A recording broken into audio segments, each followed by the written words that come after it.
¿Qué amigos? Bienvenidos a 2.5 Gasteiz, 22 de octubre del 2015. Arrancamos este penúltimo programa de la semana de esta segunda temporada, por cierto, que arrancamos. La verdad es que ayer hacía repaso con algún colaborador y con gente del programa, pues de todos y cada uno de las entrevistas que han ido ya pasando desde que arrancamos hace ya casi 3 semanas en esta nueva temporada del 2.5 Gasteiz, y la verdad es que decíamos, bueno, están pasando todos los nombres importantes de la ciudad por el programa, y la verdad es que, bueno, no nos estamos dejando de ninguno. Y la semana que viene, ya mañana les puedo adelantar algunos nombres, pero la semana que viene cargadita de buenos nombres, de buenos titulares y sobre todo de improntas, si me lo permiten, de actualidad gasteiztarra y alavesa, que es de lo que nosotros queremos y nos interesa hablar en este programa, ni más ni menos. Bueno, un programa en el que hoy, en nuestra portada, sin lugar a dudas, siempre que les digo que en nuestra portada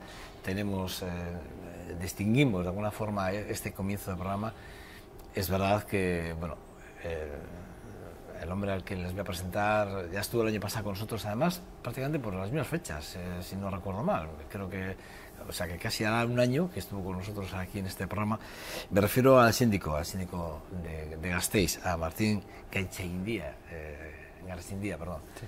¿Qué tal estás, Segundo? Buenos días, Martín. Hola, ¿qué hay? Buenas. Un verdadero placer, un verdadero placer Sí, contar contigo. Igualmente. Siempre digo lo mismo, que parece que no, pero cuando tenemos a los personajes, en este caso, como tenemos aquí al síndico con nosotros, a veces las conversaciones que tenemos fuera de cámara son tan enriquecedoras que a veces no sabemos dónde está la raya de lo que comentamos y no se puede comentar, pero yo procuro no comentar nunca lo que se comenta fuera de cámaras, pues, porque se comentan muchas cosas y siempre muy interesantes, no solo con Martín, sino con todos y cada uno de los políticos que pasan por aquí, políticos o parte de la sociedad, alavesa o gasteiztarra, pero siempre esas fuera de cámaras se aprende mucho, sinceramente. Yo además suelo decir que todos los días me voy a mi casa y me voy con cosas nuevas, con datos nuevos, con información nueva, y luego, bueno, pues eso te hace tener una perspectiva evidentemente mucho más global de lo que pasa en nuestra ciudad, ¿no? Sí. Bueno, una figura, la tuya, Martín, si me lo permites, y te tuteo porque, bueno, Sí, creo por supuesto, que sí. que es lo suyo, ¿no? Sí, además me lío, si empieza usted me lío, o sea que mejor que no se Te lo agradezco. Sí. Sí que es verdad que la última vez que estuviste aquí, que creo que fue hace un año más o menos, sí que comentamos, ¿no? Martín, tienes que pasar más por este programa, tenemos que intentar que el síndico tenga más relevancia de la que tiene. Se conoce poco el síndico como tal, eso sí que lo hemos comentado antes fuera. Bueno, sinceramente no sé si se conoce poco o mucho, ¿no? Es verdad que nunca es suficiente, ¿no?, lo que se conozca, y en ese sentido pues sí que seguramente queda una labor por hacer de publicidad, de dar a conocer la figura, ¿no? Bueno, procuramos hacerlo a través de las redes sociales, de los medios y demás, ¿no? Pero bueno, siempre está bien que programas como estos también nos den la oportunidad de darnos a conocer, ¿no? Vamos a hacer una cosa, porque si no nos da tiempo a valorar, toda la entrevista de hoy, si no la hacemos entera, sí que te propongo que en 15 días volvamos al programa para seguir donde nos quedamos, en el punto que nos seguimos y sigamos, porque sí me parece que todos y cada uno de los puntos que podemos tratar son importantes y creo que son de máxima actualidad, y sí que creo que además muchos de ellos ni van a pasar, porque si hablamos de las lonjas juveniles, y eso sí lo hemos comentado fuera de cámaras, pero lo podemos comentar, sí que es verdad que el otro día en el plan, cuando se hizo la presentación del plan estratégico, por ejemplo, para el equipo de gobierno, en este caso el concejal del área, el delegado, que era Iñaki Prosilla, ya sí que habló de las recomendaciones que el síndico, en este caso tu figura, sí que ha hecho al ayuntamiento en más de una ocasión, y sí que van a recoger esas recomendaciones para empezar a valorar y empezar a trabajar en un borrador de las lonjas, ¿no?, para las lonjas juveniles. Pero sí que es verdad que, bueno, es un punto en el que, por ejemplo, si no lo abordamos hoy, lo abordaremos cuando sea, pero sí me apetece mucho que podamos hablar porque sí que tú eres la parte más importante de la ciudad. Bueno, lo primero, lo más importante, sé que os habéis cambiado de sede, que estáis en otro sitio, bueno, más accesible de alguna forma. Sí, estamos en la calle San Antonio número 10 hasta ahora, y bueno, pues ahora se han reubicado el servicio de atención ciudadana, se ha instalado en San Antonio número 10, entonces digamos, nos hemos trasladado, bueno, estamos básicamente en el mismo edificio, pero en la parte, digamos, que da al Parque de la Florida. La verdad es que es un sitio muy agradable, es un sitio muy bonito, se ha hecho una apertura nueva y entonces tenemos acceso desde lo que es el jardín secreto del agua. Sí, que es un jardín precioso, por cierto, que yo no he entrado nunca, pero sí, siempre lo veo y digo, tengo que entrar un día a entrar a verlo, pero nunca he la entrado. pena, es muy bonito y la verdad que el sitio es muy agradable y eso, para atender, yo siempre digo que una de las principales cualidades de nuestro servicio es que la atención, pues de alguna manera es personalizada, es tranquila, es pausada, ¿no? Nos damos tiempo para hablar con los ciudadanos, para tratar sus asuntos. Entonces, bueno, yo creo que el lugar también acompaña, ¿no? Es un sitio tranquilo, agradable. Bueno, pues yo invito a cualquiera, además siempre lo digo, a cualquiera que tenga cualquier curiosidad, que se acerque, que entre, que pregunte qué es lo que hacemos.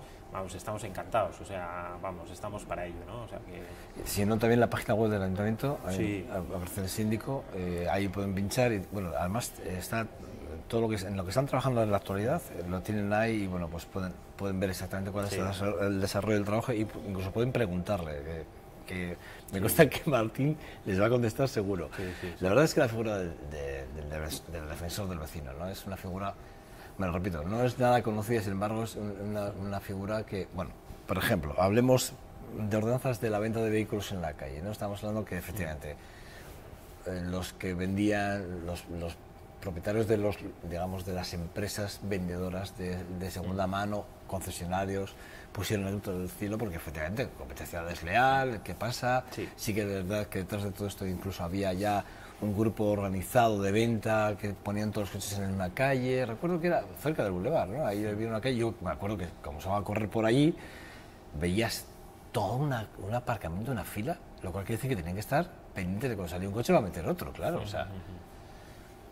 Sí, efectivamente, se publicó la ordenanza, entró en vigor a principios de este año, si no recuerdo mal, se viene aplicando desde abril aproximadamente y, bueno, el problema que plantea esta ordenanza es el siguiente, es decir, evidentemente con este tipo de prácticas de actividades clandestinas, ¿no? Clandestinas simplemente que no tienen licencia para actuar como tal, pues había que poner coto, ¿no? No parece lógico que alguien utilice la vía pública para desarrollar un negocio de venta de vehículos, ¿no?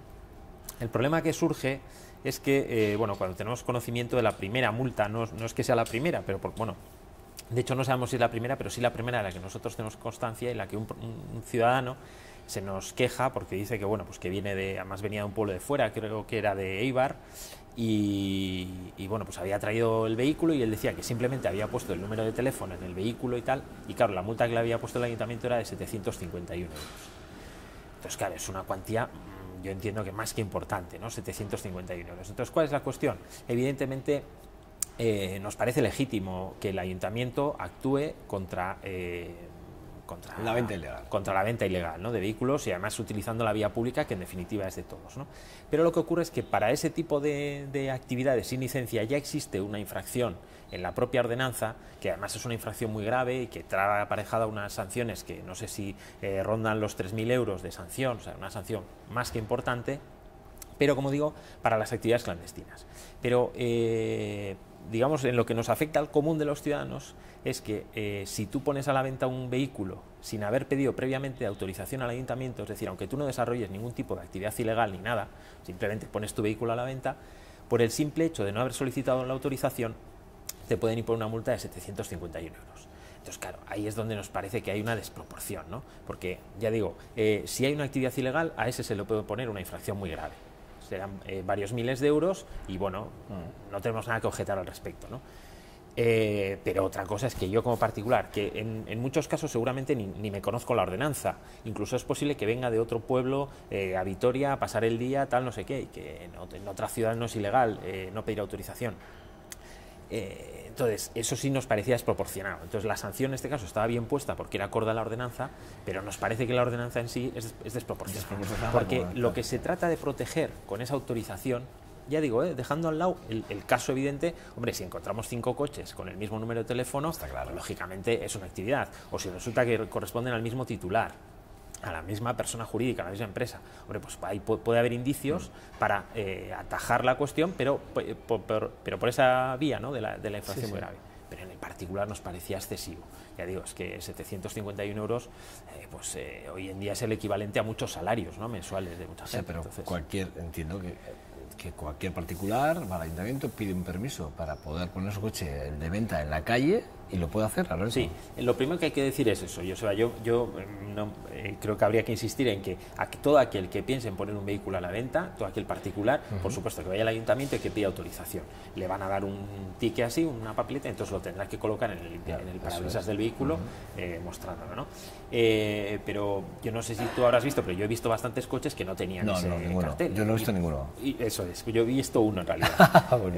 Sí, además he visto uno después de que saliera la noticia. Hasta entonces realmente no lo había visto, lo reconozco, pero sí que había, sí que me consta que se habían pedido. Lo que quiero decir es que es eso, soy un particular, sin ningún ánimo defraudatorio ni de actividad clandestina. Se me ha olvidado, no sé que existe esa autorización, porque en otras ciudades no existe. Entonces, claro, que por ese simple hecho de no haber pedido la autorización, sin entrar a investigar si tengo una actividad ilegal, si soy un particular, te condenen directamente a una sanción. Claro, entonces eficaz es eficaz. Puede ser eficaz también para acabar con este tipo de actividades, ¿no? Pero digamos que tiene que conllevar una investigación adicional, tiene que haber algo detrás, ¿no? Que efectivamente sepamos que hay una actividad y entonces sí, pero a un particular, nosotros en definitiva lo que proponíamos era, ahora es una infracción grave en la normativa. O sea, el hecho simplemente de no pedir autorización es una infracción grave, a partir de 751 euros. Nosotros lo que proponíamos era, hombre, como mucho que sea una infracción leve, que es hasta 751 euros, ahí la multa podría ser de 100, 200 euros, bueno, pues una cosa más razonable. Pero claro, si de partida no me he enterado y me caen 751 euros...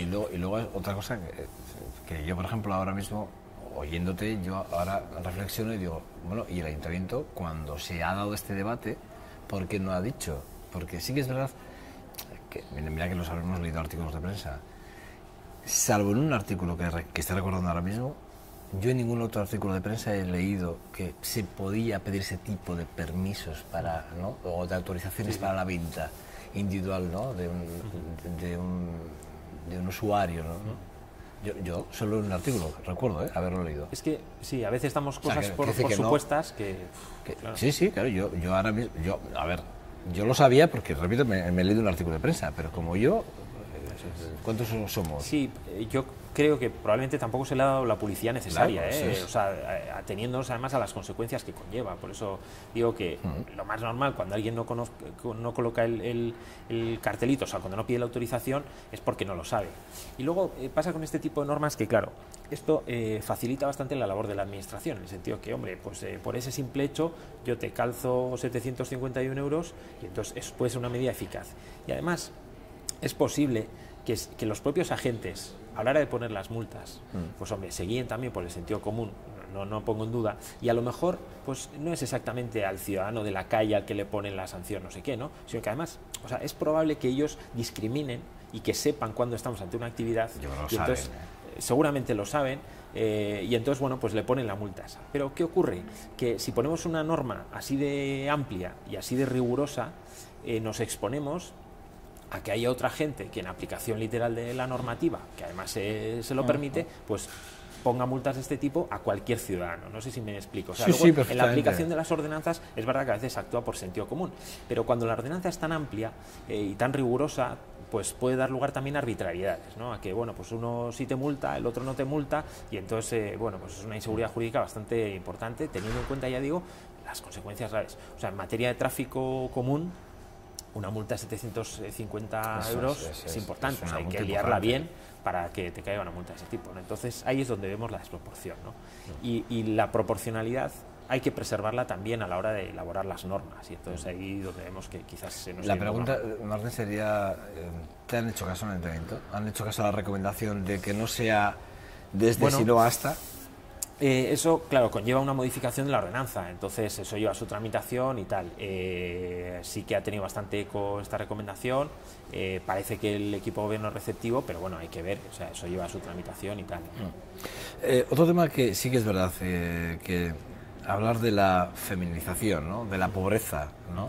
En Gasteiz, es verdad que hace poco salías en prensa, yo te escuchaba en Radio Vitoria con mi compañera Pilar Ruiz de Larrea, y sí que es verdad que, bueno, cuando lo pusiste, sí que es verdad que ya hablamos de la pobreza, pero hablamos de un sector de la pobreza concretamente, y hablamos de la mujer, además, es decir, estamos hablando de la mujer, o sea, ya no el hombre, sino la mujer, y claro, sí, ahí se dan muchos parámetros, ¿no? Pero lo más interesante del informe, de este informe que tú haces público de alguna forma, es que además es un porcentaje muy elevado. Es decir, que yo cuando lo leí me quedé un poco como... Dije, no me lo creía. Claro, luego sí que es verdad que por horquilla y viendo efectivamente cuál es nuestra demografía, pues te das cuenta que efectivamente estamos hablando de mujeres de una edad determinada, de una horquilla de mujeres en una determinada edad, con pensiones muy concretas, algunas de media edad, que no han trabajado algunas, en muchos casos ni haber trabajado en su casa. Sí, sí, sí. Pero que no han tenido un trabajo, quiero decir, nominativo, de alguna forma. Yo creo que sí, efectivamente, me parece que del informe cabe extraer unas conclusiones bastante interesantes, y yo creo que las administraciones públicas no deberían perder de vista, ¿no? Tan discriminatorio, bueno, por echar mano de una frase genérica, ¿no? Tan discriminatorio por resultar tratar distinto a quien es igual, como tratar igual a quien es distinto, ¿no? Entonces, yo creo que este informe nos da una fotografía de cuál es la situación y nos permite vislumbrar que hay una serie de realidades concretas en las cuales el riesgo de exclusión, el riesgo de pobreza es mucho mayor, ¿no? Y entonces eso yo creo que debe orientar las políticas públicas, ¿no? Y bueno, este escrito plantea una serie de situaciones personales que son muy claras y que denotan un riesgo mucho mayor de pobreza y de exclusión social, ¿no? Se plantea, por ejemplo, en el informe la situación de las mujeres mayores, ¿no? Bueno, las mujeres tienen una esperanza de vida superior a los hombres. A esa horquilla me refería yo principalmente, sí, ¿no? Sí, en torno a 7 años, ¿no? Y fíjate que en relación con las mujeres mayores, ¿no? La situación, reflexionando, ¿no? Me da la impresión de que la historia ha sido especialmente injusta, ¿no? con la generación de nuestras madres, nuestras abuelas, ¿no? Porque por una parte, hace poco mi propia madre me manifestaba ese testimonio, ya es mayor, y me manifestaba con mucha pena, ¿no? Como cuando era joven, bueno, tuvo ocasión de trabajar fuera de casa y sin embargo su familia se lo impidió, ¿no? O sea, esas realidades que hoy en día nos nos llevan a otros países, a otras situaciones, aquí también se dieron, ¿no? Entonces, cuando eran jóvenes no pudieron desarrollar una vida autónoma, independiente, tal, y ahora que son mayores, pues han encontrado con una esperanza de vida mayor, sí, pero una situación económica mucho más precaria que la de los hombres, ¿no? Por una parte, la mayoría de las unidades familiares, digamos, encabezadas por una única persona, monoparentales, son encabezadas por mujeres. Y como digo, además en muchos casos son personas mayores que no tienen pensiones contributivas, o que tienen pensiones no contributivas de viudedad y tal, de cuantía muy escasa, ¿no? Entonces, ver a esas madres que se dedicaron al cuidado, ¿no? Otro elemento fundamental que destaca el informe, ¿no? Que se dedicaron al cuidado de los hijos, después de los padres, después de tal, ahora de los nietos, ¿no? Bueno, pues que no puedan encender la luz, que no puedan encender la calefacción, llegados a esta edad, ¿no? Pues nos parece que debe llevar a la reflexión, ¿no? Otra situación también muy especial, ¿no?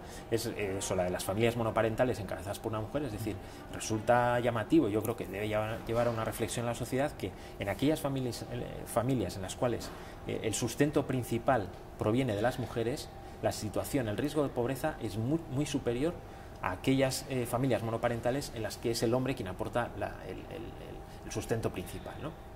Eso nos está hablando de situación laboral de las mujeres, de precariedad en el empleo, de que todos o la mayoría de los puestos temporales o jornadas partidas, reducidas, pues eso, las asumen las mujeres y tal, ¿no? Y luego otro aspecto que también destacaría y que me parece que da lugar a la reflexión es el tema de los cuidados. En el informe se concluye que el hecho de estar dedicado a los cuidados, ya sea de hijos, de nietos, de personas mayores, de tal, es un elemento clave en el riesgo de pobreza.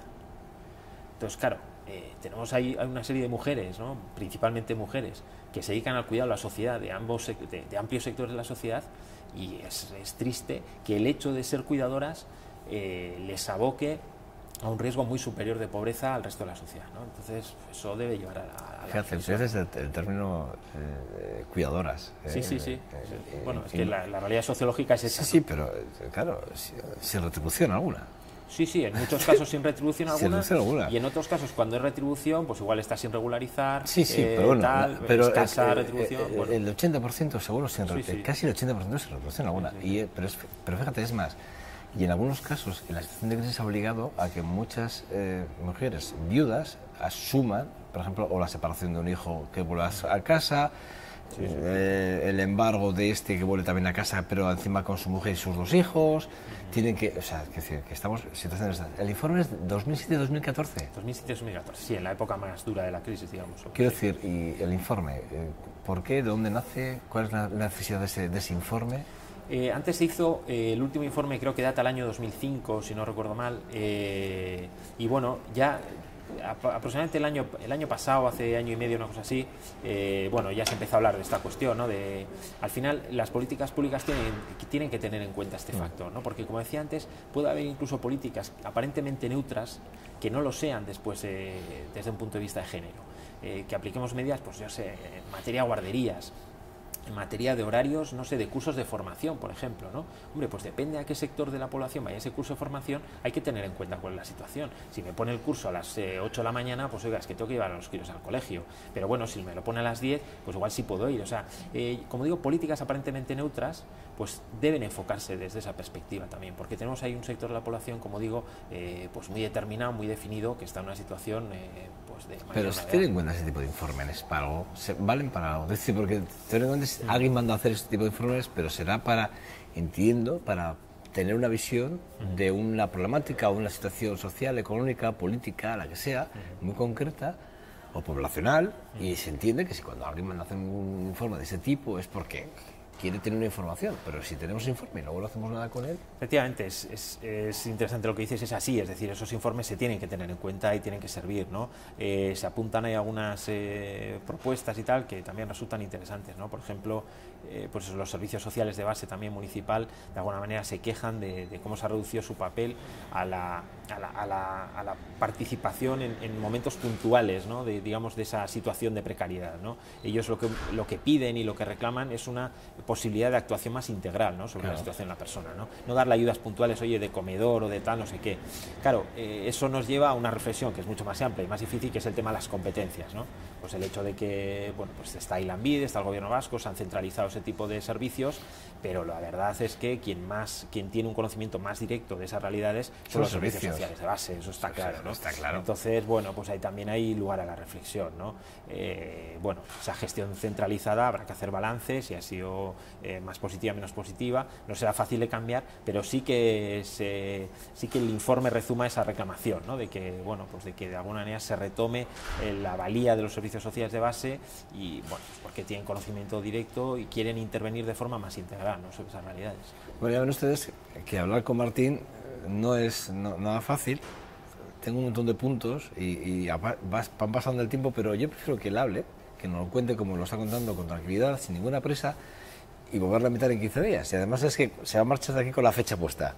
Es decir, yo no le va a dejar marcharse a Martín de aquí sin la fecha. Pero es verdad que quedemos donde nos quedemos, Martín. Yo sí que quiero, además, que vengas, de verdad, o sea, de forma más asidua a este programa. Te lo pido, por favor, además. Te agradezco porque a veces la oportunidad de hablar con cierta calma hoy en día con los medios no es fácil. Sí, no es fácil. Por eso prefiero ir punto por punto, despacio, despacio, piano, piano, pero vamos avanzando y si nos quedamos, nos quedamos. Y que, por favor, que nos pases más información al respecto de las cosas más puntuales. Este informe a mí sí me gustaría evaluarlo. O sea, igual si lo sacamos y un día solo hablamos del informe. Y hablar de los servicios sociales de base me parece que es importante, porque, por ejemplo, en este caso, aquí volveríamos a aquel punto, ¿te acuerdas? Cuando viniste a este programa, hablamos de la REGI, coincidió ese momento tan álgido del debate político, y hablamos de las AES. Y sí que es verdad que a estas mujeres, muchas de ellas, en un porcentaje muy elevado, sí que es verdad que si no fuese por ese tipo de ayudas, por la renta de garantía o bien por las AES, las ayudas de emergencia, la verdad es que tendríamos un problema serio e importante. En ese sentido, el estudio subraya, y a mí me parece interesante, que a partir del año 2008, digamos que se complementan las pensiones no contributivas de estas mujeres, sobre todo, ¿no? Viudas y tal, con la RGI, y ahí, claro, el cambio es sustancial, o sea, por lo menos hay un cierto incremento de los ingresos y tal, ¿no? Porque claro, eso de que pues una familia, pues la mujer se queda viuda y entonces automáticamente pasa a cobrar el 52% de lo que cobraba de la base reguladora del marido, digamos, por así decirlo, pues claro, los gastos de un domicilio, como todos sabemos, no se reducen en esa proporción por el hecho de que fallezca una persona, ¿no? Evidentemente. Entonces, bueno, pues ahí también ya digo, hay una reflexión, ¿no?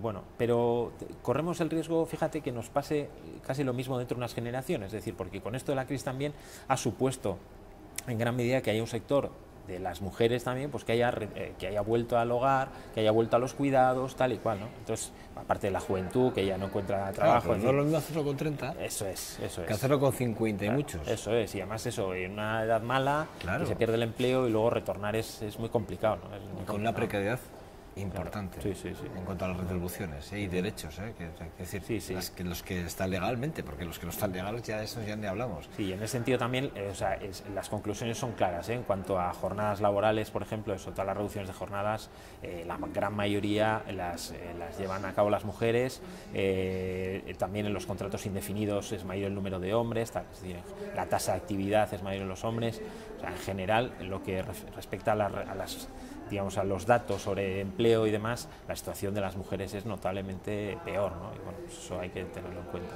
Sobre todo yo insistiría en eso, en que yo creo que la sociedad tiene que hacer una reflexión en relación con los cuidados, porque es esencial, es decir, si no nos cuidan a los hijos, a nuestros padres, a nuestros abuelos, es esencial. Entonces, si no valoramos eso, pues mal vamos, ¿no? Es que además tenemos un problema, la población envejece claro, mucho, más rápido que realmente que el índice de sí, además hay nacimientos, pero... Sí, hay una cosa que yo destaco y es que la demografía se cumple.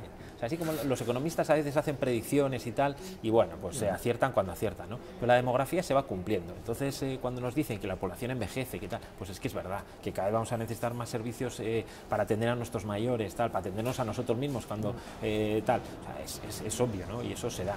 Y al final viene. Entonces, bueno, hay que estar prevenidos. Tremendo. Bueno, de ese informe hablaremos. Sí. Probablemente hagamos si no tenéis ningún inconveniente, hablemos solo de ese informe, porque es un informe, además es muy extenso, 2007-2014, es decir, que son 3 años de estudios y de trabajo y con mucha información que probablemente pueda, incluso igual vamos más allá, incluso al ayuntamiento le invitamos en un momento determinado a que se pueda sentar y bueno, hablar de los servicios de base sociales y que bueno, pues que aporten, ¿no?, cuáles van a ser los cambios, porque como tenemos equipo de gobierno nuevo, pues igual Nerea Megosa, que es la titular de este departamento, pues igual puede arrojar luz también sobre el informe y las necesidades que ellos ven desde la forma más política, desde la posición más política. Bueno, sí, transparencia y hablas, transparencia y buen gobierno. Bueno, a ver, transparencia y buen gobierno es como que son dos términos como, a ver, ser transparente tampoco quiere decir que sea buen gobierno. Sí, efectivamente, sí, está bien y por eso creo que no sobra ninguno de los dos conceptos y creo que deben ir unidos, sinceramente, porque sí, además está bien apuntado. El tema de la transparencia creo que hay que darle una vuelta, o sea, vamos, me parece que se ha hecho una labor muy importante, vamos, eso va de sí, ¿no? En el caso del Ayuntamiento de Vitoria-Gasteiz, el avance que se experimentó en la anterior legislatura y tal, yo creo que está ahí y eso nadie lo pone en cuestión y tal, ¿no? Pero bueno, nosotros en su día hicimos un informe en relación con la transparencia y subrayamos un aspecto que también hay que tener en cuenta, ¿no? Es decir, que toda esta cuestión de la transparencia se vincula mucho con la información, digamos, al público, ¿no?, de cara al público. Las informaciones que se cuelgan en las páginas web, el acceso a una información más o menos de sentido general, ¿no?